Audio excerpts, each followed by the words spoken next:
வக்ஃப் வாரிய சட்டம், இந்த சிஏ கொண்டு வந்தாங்க சட்டம். இவங்க சர்க்கார் என்ன செய்திருக்கிறார்கள் மக்களுக்கு என்று நீங்கள் கேட்டுவிடக்கூடாது. அவங்களுடைய அஜெண்டா ஆர்எஸ்எஸ் அஜெண்டா. ஒரு நாடாக போயிட்டு அவருடைய நண்பர் அழைத்து செல்கிறார். அவர்களுக்கு என்னென்ன வேணுமோ, அவங்களுக்கு பிஸ்னஸ் டீலிங் என்னென்ன பண்ணணுமோ, இப்படி தான் இவங்க நினைக்கிறாங்களுடைய இந்திய மக்களுக்கு நம்ம நல்லது செய்யணுன்ற ஒரு எண்ணமே அவங்களுக்கு சுத்தமாக இல்லை. இஸ்லாமியர்களை படாத பாடு செய்து கொண்டிருக்கிறார்கள். வக்ஃப் வாரிய சட்டத்தில் கொண்டு வந்து துரோகத்தை இழைத்துக் கொண்டிருக்கிறார்கள். அவர்களுடன் நீங்கள் எப்படி கூட்டு சேரலாம்? 150 ஆண்டுகள் ஒரு இடத்தில் மசூதி இருக்கிறது, 150 ஆண்டுகள் பள்ளி இருக்கிறது, பள்ளிவாசல் இருக்கிறது. நீங்க அந்த இடத்த போயிட்டு நீங்க டாக்குமெண்ட் இல்லையா இதுக்கு அரசாங்கத்துக்கு சொந்தம், இந்த சட்டம் என்று சொல்றது இட்ஸ் ஹைலி அன்கான்ஸ்டிடியூஷனல். நான் கேட்கிறேன், என்னுடைய சொத்து, நான் சம்பாதித்த சொத்து, அது எப்படி செல்ல வேண்டும் என்பது என்னுடைய உரிமை. இங்கே இந்த வக்ஃப் கொடுக்குறேன், இதுல இது இயங்கட்டும் பண்ணட்டும் அப்படின்னு நம்ம சொல்றத நீங்க யார் தடுக்கிறது? இப்போ ஒரு மதத்தின் அர்த்தமும் கொள்கையும் அறியாத மதிக்காத நபர்களிடம் இந்த வக்ஃப் போர்டு செல்ல வாய்ப்பு இருக்கிறது. ஏன்னா அல்டிமேட்டா உங்களுக்கு தெரியும், மற்ற மாநிலங்கள்ல கலெக்டர் என்ன அரசு சொல்கிறதோ அது செய்வார். அந்த கலெக்டர் சொல்ற வரைக்கும் இது வக்ஃப் சொத்து இல்லை அப்படின்னு சட்டம் முடிவு செய்துவிடும். பிரிசம்ஷன் இருக்கிறது. இது ரொம்ப டேஞ்சரஸ். இதை விடக்கூடாது. இது பர்னிங்காகவே இருந்துட்டு இருக்கணும். ஏன்னா பறிக்கப்படுகிறது, உரிமைகள் பறிக்கப்படுகிறது.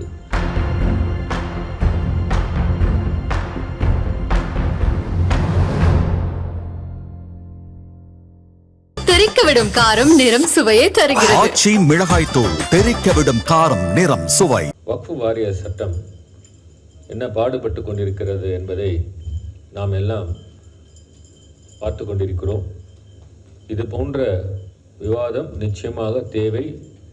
இந்தியா முழுக்க நடத்த வேண்டும். அதுதான் என்னுடைய கருத்து. நடத்துவீர்கள் என்று நம்புகிறேன். நீங்களும் டெல்லிக்கு வாருங்கள், ஒரு விவாதம் நாம் நடத்துவோம்.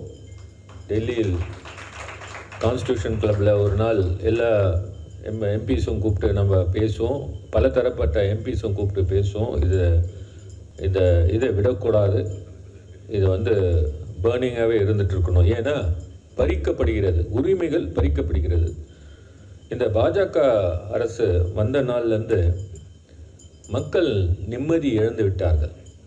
அவங்களுடைய குறிக்கோள் என்னென்னா, அவங்களுக்கு செய்ய வேண்டிய விஷயங்கள் ஒன்றும் இல்லை. அவங்களுக்கு நீங்கள் ஏதாவது இண்டஸ்ட்ரீஸ் டெவலப் ஆகிருக்கா, விவசாயம் மேம்பட்டு இருக்கிறதா, இல்லை சயின்டிஃபிக்காக ஏதாவது பண்ணியிருக்காங்களா, எம்ப்ளாய்மெண்ட் இன்க்ரீஸ் ஆகிருக்கா? ஒன்றும் இல்லை.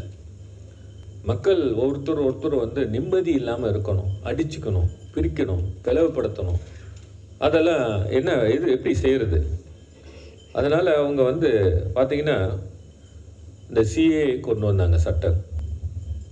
அது அவங்க என்னெல்லாம் எப்படின்னா, மக்கள் அவங்க இவங்களை பற்றி நினைக்கக்கூடாது. இவங்க சர்க்கார் என்ன செய்திருக்கிறார்கள் மக்களுக்கு என்று நீங்கள் கேட்டுவிடக்கூடாது. அதனால என்ன பண்ணுறாங்கன்னா, இது போன்ற ஒரு பிரச்சனைக்குள்ள ஒரு விஷயங்களில் கொண்டு வருது. அவங்களுடைய அஜெண்டா ஆர்எஸ்எஸ் அஜெண்டா. அது கிளீனாக தெரியும் அவங்களுக்கு. மதவாத அரசியல் எல்லாருக்கும் தெரியும். அந்த மதவாத அரசியலில் எப்படிலாம் மக்களை எஃபெக்ட் ஆகணும்னா, இந்த மாதிரி ஒரு சட்டங்கள் ஒரு சட்டங்களாக கொண்டு வருது. அந்த இஷ்யூஸ் பார்த்திங்கன்னா, காஷ்மீரில் பிரச்சனை பண்ணுறது, மணிப்பூரில் பிரச்சனை பண்ணுறது. மணிப்பூர் ஒரு வருடமாக இன்னும் அமைதிக்கு திரும்பாமல், யாருமே போக முடியாமல், நான் முடி திருத்தகம் இதில் போவேன் நான். அங்கே பார்த்திங்கன்னா மணிப்பூரில் இருந்து வேலை செய்கிறாங்க. அவங்க சொல்லுவாங்க, சார் இடமே பார்க்க போக முடியல, கிட்டத்தட்ட 2 வருஷம் ஆச்சு, எங்கள் நிலங்கள்லாம் போயிடுச்சு. அவங்க இங்கே 5,000 ரூபாய்க்கு வேலை செய்கிறாங்க. அவங்களுடைய நிலைமையெல்லாம் பார்த்திங்கன்னா பரிதாபமாக இருக்கும். அதற்கு காரணம் யாருன்னா பாஜக அரசு தான். இன்ன வரைக்கும் பிரைம் மினிஸ்டர் அங்கே போவே இல்லை. இது தவிர பார்த்திங்கன்னா, நீங்கள் கத்தோலிக்க கிறிஸ்துவ 2 சிஸ்டர்ஸை அரெஸ்ட் பண்ணுறது, நீ எதுக்கு சொல்ல வரேன்னா, அப் டு டேட்டாக நான் சொல்கிறேன். ஆரம்பத்துலேருந்து உனக்கு ஆரம்பித்து உங்களுக்கு சொல்லி நீ வரைக்கும் சொல்கிறது என்னென்னா, மக்களை நிம்மதியாக இருக்கக்கூடாது. ஏதாவது ஒரு பிரச்சனை, மக்கள் விஷயம் பிரச்சனைகளை அவங்க பண்ணிக்கிட்டே இவங்க குளிர் காஞ்சிட்ருக்காங்க. இவர் வெளிநாடுக்கு போய் ஒரு நாடாக போயிட்டு அவருடைய நண்பர் அழைத்து செல்கிறார். அவர்களுக்கு என்னென்ன வேணுமோ, அவங்களுக்கு பிஸ்னஸ் டீலிங் என்னென்ன பண்ணணுமோ, இப்படி தான் இவங்க நினைக்கிறாங்களுடைய இந்திய மக்களுக்கு நம்ம நல்லது செய்யணும், இந்த நாடு வளரணும், முன்னேறணும், மக்கள் நிம்மதியாக வாழணும் என்ற ஒரு எண்ணமே அவங்களுக்கு சுத்தமாக இல்லை. இதெல்லாம் நான் ஒரு முன்னோட்டமாக அவங்களுக்கு சொல்கிறேன். இந்த வக்ஃபு சட்டமும் நல்லா தான் இருந்தது. 1995 கொண்டு வந்த திருத்தங்கள், நல்ல திருத்தங்களோடு கொண்டு வந்த சட்டங்கள் எல்லாம் நல்லபடியாக இருக்கிற சட்டம். அந்த சட்டத்தில் என்ன நீங்கள் குற்றம் கண்டுபிடிச்சிங்க? நீங்கள் ஒரு கமிட்டி அப்பாயின்ட் பண்ணீங்க. அவங்க கமிட்டி ரெக்கமெண்டேஷன்ற போர்வையில் நீங்கள் நிம்மதியாக இந்த வக்ஃபு வாரியம் இயங்கி கொண்டிருக்கிற நேரத்தில் நீங்கள் செய்த அட்டூழியங்கள் ஒன்றல்ல இரண்டல்ல. இந்த இவங்க அதை டெஸ்ட் பண்ணி பார்க்குறாங்க. இஸ்லாமியர்களுக்கு ஆரம்பித்து விட்டார்கள், கிறிஸ்துவர்களுக்கு வருகிறார்கள். இந்த மைனாரிட்டிஸ்ன்றது இஸ்லாமியர் மற்றும் கிறிஸ்துவர்கள் மட்டும் இல்லை, நிறைய மைனாரிட்டிஸும் இருக்காங்க, மற்ற கம்யூனிட்டிஸ்லாம் இருக்காங்க. ஸோ நீங்கள் அந்த வக்ஃபு அந்த சட்டத்தை அவங்க மசோதா உள்ளே இன்ட்ரடியூஸ் பண்ணும்போது இங்கே தலைவர் தளபதியார் அவர்கள், உங்களுக்கு எல்லாருக்குமே தெரியுமே, சிறுபான்மையின் பாதுகாவலர் அவர்கள் இங்கே ஒரு ரெசல்யூஷன் அவர் தலைமையில் 2025 இங்கே மசோதா தமிழக சட்டசபையில் ஒரு ரெசல்யூஷன் தீர்மானத்தை கொண்டு வருகிறார்கள். பேராசிரியர் ஜவஹர்லா சார் கூட இருந்திருப்பாங்க, பேசியிருப்பாங்க. அந்த ரெசல்யூஷன் எல்லோருமே ஆதரித்தார்கள். ஆனால் இதற்கு எதிர்ப்பு தெரிவித்து வெளிநடப்பு செய்தவர் யார் என்று உங்களுக்கு தெரியும், பிஜேபி. பேராசிரியர், நான் கரெக்டாக தானே சொல்கிறேன்? சட்டமன்றத்திலிருந்து வெளிநடப்பு செய்தார்கள் பிஜேபி. இப்போ அந்த பிஜேபியோட கூட்டணி வைத்துக் கொண்டிருப்பவர்கள் யார்? நான் அரசியல் பேசவில்லை, சொல்லுகிறேன். அதிமுக. நீங்கள் புறக்கணிக்க வேணாமா? முக்கியமான இஸ்லாமியர்களை படாத பாடு செய்து கொண்டிருக்கிறார்கள். வக்ஃபு வாரிய சட்டத்தில் கொண்டு இப்படி ஒரு துரோகத்தை இழைத்து கொண்டிருக்கிறார்கள். அவர்களுடன் நீங்கள் எப்படி கூட்டு சேரலாம்? இந்த ரெசல்யூஷன் பாஸ் பண்ண பிறகு இந்த மசோதா பாராளுமன்றத்தில் இன்ட்ரடியூஸ் பண்ணும்போது அப்போ ஜாயிண்ட் பார்லிமெண்டரி கமிட்டிக்கு அனுப்பலாம் என்று முடிவெடுக்கப்படுகிறது. திமுகவில் இருந்து 2 நபர்கள் எங்களுடைய தலைவர் அவர்கள் அனுப்பி வைத்தார். ராசா அவர்கள், முன்னாள் மத்திய அமைச்சர், எம்பி அவர்கள், என்னுடைய சகோதரர் திரு அப்துல்லா அவர்கள், 2 பேரும் 9 மாதங்கள் இந்த வக்ஃபு சட்ட திருத்த மசோதா சம்பந்தமாக இந்தியா பூராவும் ஒரு நாள் விடாமல் எல்லா நாட்களிலும் சென்று அந்த மசோதாவுக்கு கலந்து ஆலோசனை கூட்டங்கள் நடைபெறும் இடங்களுக்கெல்லாம் சென்றார்கள். சென்ற இடங்களில் எல்லாம் எதிர்ப்பு தெரிவிக்கப்பட்டது. தமிழ்நாட்டிலும் சென்னையிலும் வந்தார்கள். சென்னையிலும் எதிர்ப்பு தெரிவிக்கப்பட்டது. 95% எல்லோரும் இந்த வக்ஃபு திருத்த மசோதா வரக்கூடாது என்று தெரிவித்திருக்கிறார்கள். எதிர்ப்பு அங்கே அந்த கூட்டத்தில் நடைபெறும் பொழுதே எதிர்ப்பு தெரிவித்திருக்கிறார்கள். எழுத்து மூலமாகவும் தெரிவித்திருக்கிறார்கள், சாட்சியங்கள் மூலமாகவும் தெரிவித்திருக்கிறார்கள். திடீரென்று ஒரு நாள் இது போதும், கலந்து ஆலோசனை கூட்டம் போதும், நாடாளுமன்றத்தில் கொண்டு வர வேண்டும் என்று அந்த ஜேபிசி கமிட்டியின் சேர்மன் தலைவர் அவர் சொல்றார். அதற்கு எங்களுடைய திமுக உறுப்பினர்கள் மற்றும் நம்முடைய தோழமை கட்சி நாடாளுமன்ற உறுப்பினர்கள் எதிர்ப்பு தெரிவிக்கின்றனர். நீங்கள் முடிவடையவில்லை, அதற்குள் எதற்கு திடீரென்று கொண்டு போய் நாடாளுமன்றத்தில் மறுபடியும் கொண்டு வர வேண்டும் என்று சொல்கிறீர்கள். சரி, எங்களுடைய அப்ஜெக்ஷன்ஸ் இதெல்லாம் எழுத்துப்பூர்வமாக நாங்கள் அப்ஜெக்ஷன்ஸ் கொடுக்குறோம் இந்த பில்லுக்கு. இந்த அப்ஜெக்ஷன்ஸை ஏற்றா போல் நீங்கள் ரெக்கமெண்டேஷன் கொடுங்க அப்படின்னு சொல்லி எழுத்துப்பூர்வமாக எழுதி கொடுக்கிறார்கள். அந்த எழுத்துப்பூர்வமான எழுதி கொடுத்து அந்த 95% மக்கள் எதிர்ப்பு தெரிவித்தார்கள். இதையெல்லாம் வந்து திமுக நாங்கள் எங்கள் வழக்கில் ஆவணமாக தாக்கல் செய்துள்ளோம். எல்லாமே டாக்குமெண்ட்டாக போட்டிருக்கோம். இந்த எழுத்து மூலமாக கொடுத்தும் கூட இந்த சேர்மன், ஜேபிசி கமிட்டி சேர்மன் என்ன செய்கிறாரு, அவர் தன்னிச்சையாக ஒரு ரெக்கமெண்டேஷன் கொடுத்து நாடாளுமன்றத்தில் அந்த பிளேஸ் பண்ணுறாங்க. நாடாளுமன்றம் அந்த மசோதா மறுபடியும் இன்ட்ரடியூஸ் ஆகும்போது நாங்கள் எதிர்ப்பு தெரிவிக்கிறோம். எங்களுடைய உறுப்பினர்களுடைய அப்ஜெக்ஷன்ஸ், அந்த ஜேபிசி கமிட்டியோடைய அப்ஜெக்ஷன்ஸ் என்னன்றதை நீங்கள் சொல்லவே இல்லை. நீங்கள் அப்படியே ஒரு சில பேரளவில் விண்டோ ட்ரெஸ்ஸிங் சொல்லுவாங்க பாருங்கள், அந்த மாதிரி நீங்கள் திருத்தங்கள் வந்து உங்களுக்கு ஏற்றாற்போல் நீங்கள் கொண்டு வரீங்க. இது நாங்கள் வந்து ஒத்துக்க முடியாது என்று நாடாளுமன்றத்தில் அமளியில் ஈடுபட்டோம். இந்தியாவில் எனக்கு தெரிந்துங்க, நாங்கள்லாம் 14-15 மணி நேரம் விவாதம் செய்து அதிகாலை 2:25 இந்த வஃப் மசோதா, நான் நாடாளுமன்றத்தில் உட்காந்துட்டு இருக்கேன், அது ராஜ்யசபாவில் உட்காந்துட்டு இருக்கேன். அதுக்கு முந்தின நாள், அதுவும் மிட் நைட்டில் வந்து அர்லி மார்னிங்கில் தான் அந்த மசோதா லோக்சபாவில் பாஸ் ஆகுது. ராஜ்யசபாவில் வந்து 2:25 ஓட்டெடுப்பு எடுக்கிறார்கள். 11 மணிக்கு முந்தின நாள் ஆரம்பித்த அந்த விவாதம் மறுநாள் 2:25 அந்த அதிகாலை மணிக்கு வந்து ஓட்டெடுப்பு நடத்தப்பட்டு நாங்கள்லாம் வந்து எதிர்த்து ஓட்டளிக்கிறோம். இந்த நேரத்தில் நம்ம தமிழ்நாட்டிலே சில பேர் எழுந்து போயிடுறாங்க. நான் சொல்ல விரும்பல, உங்களுக்கே தெரியும் என்னன்ட்டு. அதிகாலையில் கொண்டு வந்து இந்த கொடூரமான இந்த வக்ஃப் திருத்த சட்டத்தை ஏற்றிருக்கிறார்கள். இந்த வக்ஃப் திருத்த சட்டத்தை எதிர்த்து இந்த சட்டம் வந்து 4ஆம் தேதி ஏப்ரல் மாதம் ஏற்றப்பட்டது ராஜ்யசபாவில். உங்களுக்கு தான் தெரியும், ராஜ்யசபா பார்லிமெண்ட் பக்கத்தில் சேரை போட்டு உட்காந்துட்டு இருக்காங்க குடியரசுத் தலைவர். அந்த பில்லை அப்படி பாஸ் பண்ணி வந்தோடனே உடனே ரப்பர் ஸ்டாம்பை போட்டு கையெழுத்து போட்டு கொடுத்துட்டாங்க. 5ஆம் தேதி உடனே சட்டமாகிவிட்டது. தலைவர் தளபதியார் அவர்கள் ஏற்கனவே என்னை அழைத்து இதை எதிர்த்து நம் உச்ச நீதிமன்றத்துக்கு செல்ல வேண்டும், நீ தயாராக இரு என்று கூறிவிட்டார். நாம் தான் யார் செல்கிறார்களோ இல்லையோ, நாம் போட்டே ஆக வேண்டும் என்று அவருடைய உத்தரவு. அதன் பேரில் இந்த வழக்கை, இந்த வக்ஃப் வாரிய சட்ட திருத்த சட்டத்தை எதிர்த்து உச்ச நீதிமன்றத்தில் திராவிட முன்னேற்றக் கழகம், அதன் பொதுச் செயலாளர்,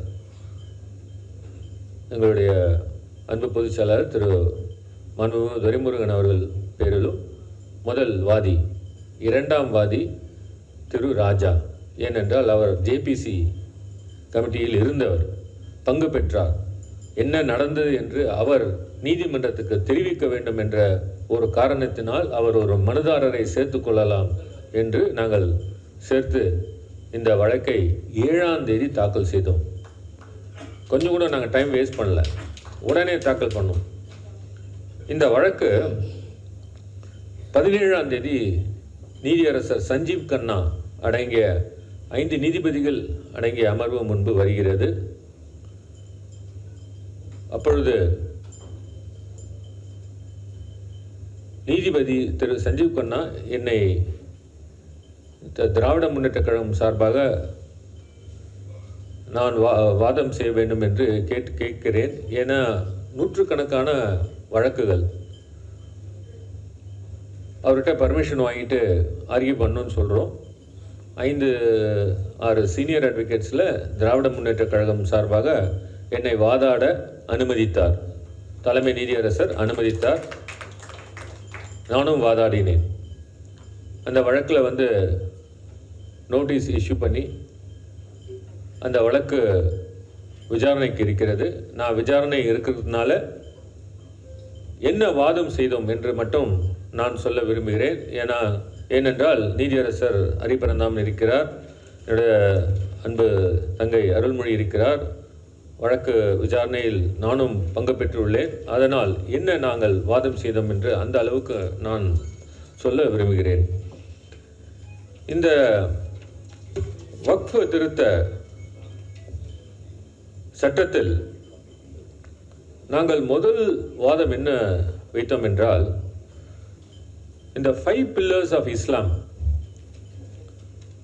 அந்த 5 pillars உங்களுக்கு நான் ஒரு நினைவூட்ட விரும்புகிறேன். உங்களுக்கே தெரியும், இருந்தாலும் நான் எனக்காக சொல்லிக்கிறேன். ப்ரொஃபஷன் ஆஃப் ஃபெய்த், அது ஒரு பில்லர்.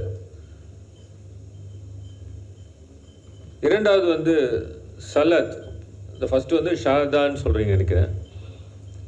ரெண்டாவது வந்து சலாத், டெய்லி ப்ரேயர்ஸ், இறைவனுக்காக தினசரி தொழுகைகள். மூன்றாவது ஜக்காத், இறைவனுக்காக தானம் செய்வது. நான்காவது ஸ்வாம், அதாவது நோன்பு. ஐந்தாவது ஹஜ், மெக்காவுக்கு செல்லும் யாத்திரை. இந்த 5 பில்லர்ஸ் ஆஃப் இஸ்லாம், தூண்கள் என்று கூறுகிறோம், இஸ்லாமுடைய தூண்கள் என்று நாம் கூறுகிறோம். இதில் மூன்றாவதாக நான் சொன்னது ஜக்காத், இறைவனுக்காக தானம் செய்வது. இந்த வக்ஃப் என்பது ஒரு சொத்து அல்ல. இது நிரந்தரமாக இறைவனுக்கு அர்ப்பணிக்கும் செயல். நாங்கள் நீதிமன்றத்தில் கூறியது, இது ஒரு எசென்ஷியல் பிராக்டிஸ் ஆஃப் இஸ்லாம். இந்த எசென்ஷியல் பிராக்டிஸ் ஆஃப் இஸ்லாம் வந்து இத மதத்துக்குள் இருக்கின்ற ஒரு அம்சம். இந்த எசென்ஷியல் பிராக்டிஸ் ஆஃப் இஸ்லாம், இதை யாராவது தொட்டால் இது அரசியல் அமைப்பு சட்டத்திற்கு, அந்த சட்டத்தில் அளிக்கப்பட்ட உத்தரவாதத்தை மீறுகிறது. அந்த அரசியல் அமைப்பு சட்டத்தில் கொடுக்கப்பட்டுள்ள உரிமைகளை மீறுகிறது என்று எங்களுடைய முதல் வாதத்தில் கூறியிருந்தோம். இரண்டாவது நாங்கள் சொன்னது என்னென்றால், 8.72 லட்சம் வக்ஃபு சொத்துக்கள் இந்தியாவில் மொத்த வக்ஃபு சொத்துக்கள் இருக்கிறது. இதெல்லாம் தானமாக கொடுக்கப்பட்டுள்ளது.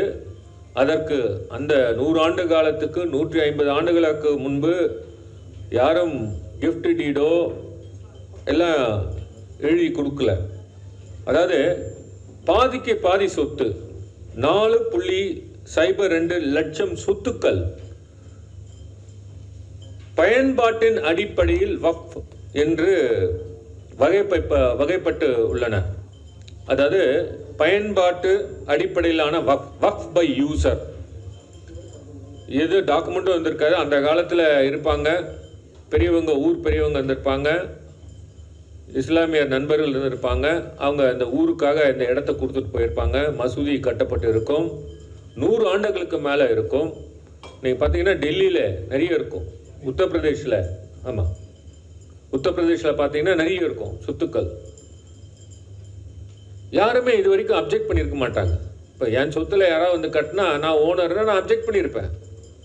100 ஆண்டுகள் 150 ஆண்டுகளாக அந்த இடம் வந்து அழிக்கப்பட்டு, அங்கே மசூதி கட்டப்பட்டு, அங்கே வந்து ஹாஸ்பிட்டல் கூட இருக்கும், அனாதை ஆசிரமங்கள் கூட இருக்கும், பள்ளிகள் இருக்கும், பள்ளிவாசல் இருக்கும். இதுக்கு முறையாக வந்து பதிவு செய்திருக்க மாட்டார்கள். ஆனால் இந்த வக்ஃபை யூசர் இதை வந்து டாக்குமெண்ட் இல்லைன்னா இந்த சொத்து வக்ஃபு சொந்தமாக இல்லை அப்படின்னு இந்த திருத்த சட்டம் சொல்கிறது. இந்த வக்ஃபை யூசரை வந்து ஏற்கனவே 1995 சட்டத்தில் வந்து சம்பந்தமாக பிரச்சனைகள் வரும்பொழுது உச்ச நீதிமன்றமே 1998லையும் 2020லையும் சையத் அலி என்ற ஒரு வழக்கு, சிதிக் என்ற வழக்கில் சொல்லிட்டாங்க. யூசர், வக்ஃபை யூசர், லாங் யூசர், நீங்கள் லிமிட்டேஷன் எடுத்துங்க. ஒருத்தர் என்னுடைய இடத்துல வந்து உட்காந்துக்கிறார், நான் வந்து கண்டுக்காமல் விட்டுடுறேன், 12 வருடம் அட்வர்ஸ் பொசிஷன் சொல்கிறாங்க. அதே போல் கவர்மெண்ட் பொறுத்த மட்டும் 60 வருஷம் சொல்கிறாங்க அட்வர்ஸ் பொசிஷன் சிஸ்டர் கரெக்டா? ஸோ அந்த டைம் லிமிட் சொல்கிறாங்க, லிமிட்டேஷனுக்கு 150 ஆண்டுகள் ஒரு இடத்தில் மசூதி இருக்கிறது, 150 ஆண்டுகள் பள்ளி இருக்கிறது, பள்ளிவாசல் இருக்கிறது. நீங்கள் அந்த இடத்த போயிட்டு நீங்கள் டாக்குமெண்ட் இல்லையா இதுக்கு அரசாங்கத்துக்கு சொந்தம், வக்ஃப் பை யூசர், அதெல்லாம் கிடையாது, இன்னைக்கு கிடையாது அப்படின்னு சொல்லி இந்த சட்டம்ன்றது சொல்கிறது வந்து இட்ஸ் அ ஹைலி அன்கான்ஸ்டியூஷனல். திடீர்னு சொத்துக்கள்லாம் அரசாங்கத்துக்கு போய் சேரும்ன்றது எந்த விதத்தில் நியாயம் இருக்கிறது? இது நாங்கள் எதிர்ப்பு தெரிவித்தோம். மூன்றாவது என்ன சொன்னோம்னா, இஸ்லாமிய மதத்தில் உண்மையான நம்பிக்கை இல்லாமல் இருக்கிறவர்கள் அவங்களே வந்து ஒரு மருத்துவமனை அல்லது வந்து பள்ளிவாசலுக்காக ஒரு இடத்த கொடுக்குறாங்க. இப்போ அவங்க வந்து கிறிஸ்டியன் வச்சுக்கிங்க, ஹிந்து வச்சுக்கிங்க, அவங்க இடத்த கொடுக்குறாங்க, வக்ஃபுக்கு கொடுக்குறாங்க. இந்த திருத்தல் சட்டம் சொல்லுது நீங்கள் கொடுக்கக்கூடாது, நீங்கள் 5 வருஷம் இஸ்லாமியராக இருந்தால் தான் கொடுக்கணுமா? நான் கேட்குறேன், என்னுடைய சொத்து, நான் சம்பாதித்த சொத்து, அது எப்படி செல்ல வேண்டும் என்பது என்னுடைய உரிமை. Right to property, originally it was a fundamental right, now it is a constitutional right. நான் வந்து இந்த சொத்தை இந்த பள்ளிவாசலுக்கு எழுதி வைக்கிறேன், இங்கே வந்து இந்த வக்ஃபுக்கு கொடுக்குறேன், இதில் வந்து இது இயங்கட்டும் பண்ணட்டும் அப்படின்னு நம்ம சொல்கிறத நீங்கள் யார் தடுக்கிறது? அப்படின்னா என்னுடைய அடிப்படை உரிமை, அரசியலமைப்பு சட்டத்தில் கொடுத்த அடிப்படை உரிமை என்னவாயிற்று?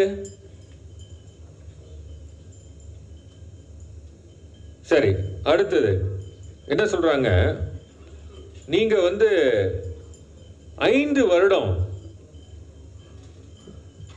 நீங்க வந்து முஸ்லீம் பிராக்டிஸ் பண்ணதா, இஸ்லாமிக் பிராக்டிஸ் பண்ணதா நிரூபிக்கணும். இது என்னங்க, இது அநியாயமா இருக்கு?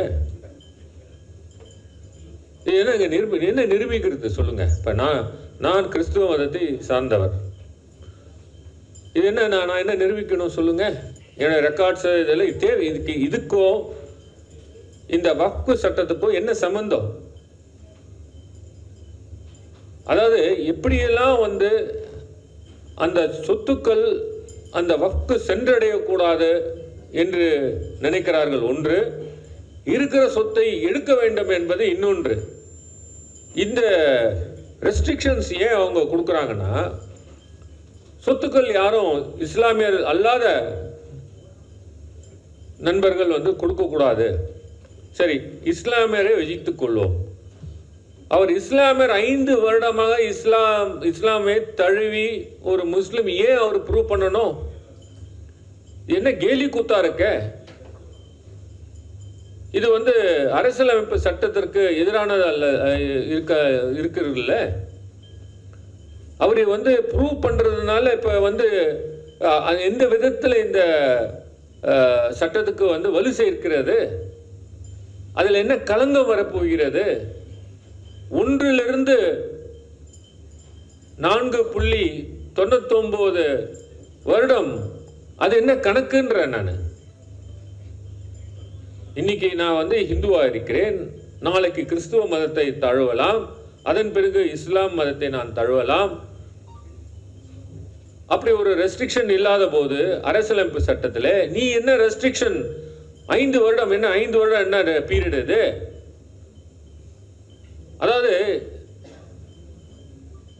இந்த லீகல் லாங்குவேஜில் சொல்லுவாங்க, it should have any nexus with the object is going to be achieved. ஒரு சட்டத்தை கொண்டு வருகிறீர்கள், நீங்க அந்த சட்டம் வந்து ஏதாவது ஒரு ஆப்ஜெக்டை அச்சீவ் பண்ற அளவுக்கு அந்த சட்டம் இருந்தால் அந்த சட்டம் செல்லுபடி ஆகும். ஆனால் நீங்கள் இந்த கிளாஸ்ல என்ன சொல்றீங்க? 5 வருடம் அவர் வந்து இஸ்லாமியர் என்பதை வந்து அவர் நிரூபிக்க வேண்டும் அப்படின்னு சொல்றாங்க. அடுத்தது ரொம்ப கவலை அளிக்கக்கூடிய அந்த சட்ட திருத்தத்தில் ஒன்று, அதாவது இஸ்லாமியர்கள் அவர்களுக்காகவே உருவாக்கப்பட்ட இந்த வக்ஃப் நிச்சயமாக அது மக்களுக்கும் போய் அடையுது. மற்ற மக்களும் பயனடைகிறார்கள். இஸ்லாமியர்கள் மட்டுமல்ல, மற்றவர்களுக்கும் பயனடைகிறார்கள். அதில் எந்த வித இதுவும் இல்லை, டவுட்டும் இல்லை. ஆனால் இதை அவங்களே இதை நிர்வகிக்க முற்றிலும் அந்த காம்போசிஷன் பார்த்திங்கன்னா அவங்களே இருக்கக்கூடாது என்று இந்த வக்ஃப் சட்ட திருத்தத்தில் சொல்லப்பட்டிருக்கிறது. அதாவது முஸ்லீம்கள் இஸ்லாமியர்கள் இல்லாத முற்றிலும் இல்லாமல் அந்த ஒரு வக்ஃப் வந்துவிட்டால் ரொம்ப குறை கூறுவார்கள் என்பதற்காக அவர்கள் என்ன பண்ணுறாங்கன்னா, அந்த வக்ஃப் போர்டில் மைனாரிட்டி லெவலில் இருக்கிற அளவுக்கு, அதாவது 4 பேர் 11 உறுப்பினர்களில் 4 பேர் மட்டும் இஸ்லாமியர்கள் இருக்கணும் அப்படின்ற மாதிரி அந்த வக்ஃப் திருத்த சட்டத்தில் கொண்டு வந்திருக்காங்க. இப்போது வக்ஃப் சட்டத்தில் சொத்து வாங்க போகும்போது இஸ்லாமியர்கள் 5 வருடம் நீ நிரூபிக்கணும்னு சொல்கிற. அது எதுக்கு சொல்கிறேன் எனக்கு தெரியல. ஆனால் அந்த வக்ஃபை நிர்வகிக்கக்கூடிய அந்த வாரியத்தை அந்த வாரியத்தில் 11 பேரில் 4 பேர் மட்டும்தான் இஸ்லாமியர்கள்னால் அதில் என்ன நியாயம் இருக்கிறது? அதில் கூட அவங்க என்ன சொல்கிறாங்கன்னா, 22 உறுப்பினர்கள் இருக்கலாம், ஆனால் 12 பேர்கள் முஸ்லீம் இல்லாதவர்கள் இருக்கலாம் அப்படின்ற மாதிரி சொல்கிறாங்க. இப்போ ஒரு மதத்தின் அர்த்தமும் கொள்கையும் அறியாத அல்லது மதிக்காத நபர்களிடம் இந்த வக்ஃப் போர்டு செல்ல வாய்ப்பு இருக்கிறது. ஏன்னா அரசு இப்போ நான் சொல்கிறது, நான் தமிழ்நாடு அரசை சொல்லலை, எங்களோட தலைவர் இருக்கிறார், சிறுபான்மையின் பாதுகாவலர், அவர் பார்த்து கொள்வார். நான் சொல்வது மற்ற மாநிலங்கள், ஒரு சத்தீஸ்கர் எடுத்துக்கொள்ளுங்கள், அல்லது உத்தரப்பிரதேஷ் எடுத்துக்கொள்ளுங்கள், மத்திய பிரதேஷ் எடுத்துக்கொள்ளுங்கள்.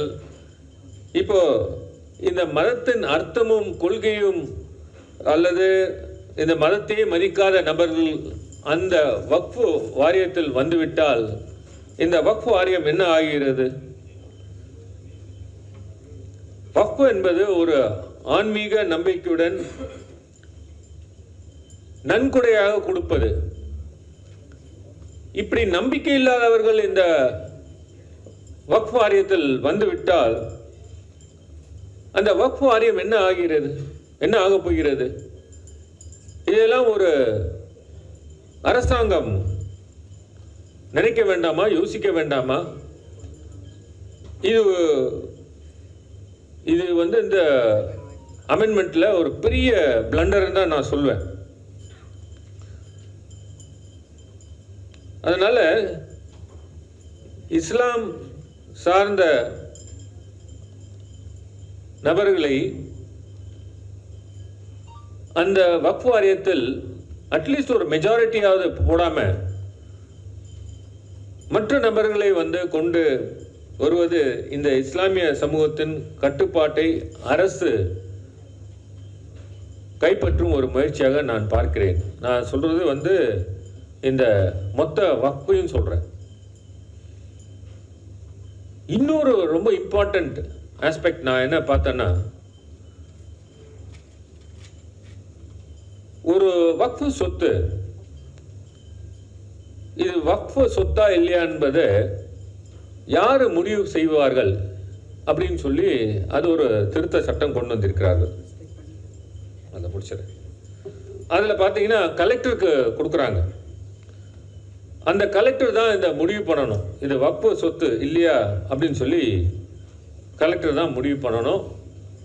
அது அல்டிமேட்டாக உங்களுக்கு தெரியும், மற்ற மாநிலங்களில் கலெக்டர் என்ன அரசு சொல்கிறதோ அது செய்வார். அந்த கலெக்டர் சொல்கிற வரைக்கும் இது வக்ஃப் சொத்து இல்லை அப்படின்னு சட்டம் முடிவு செய்துவிடும். ப்ரிசம்ப்ஷன் இருக்கிறது. இது ரொம்ப டேஞ்சரஸ். இன்னும் 150 ஆண்டுகளாக பை யூசர் இந்த வக்ஃபு சொத்துன்னு சொல்லிட்டு இருக்கோம். இந்த சட்டம் வந்து விட்டது. இப்போ என்ன சொல்கிறாங்கன்னா, அந்த சொத்து வக்ஃபு சட்டம் சொத்துன்னு சொல்லி நீங்கள் நிரூபிக்கிற வரைக்கும் இந்த சொத்து வக்ஃபு சொத்து அல்ல. இது ரொம்ப டேஞ்சரஸ். ஆகவே நண்பர்களே,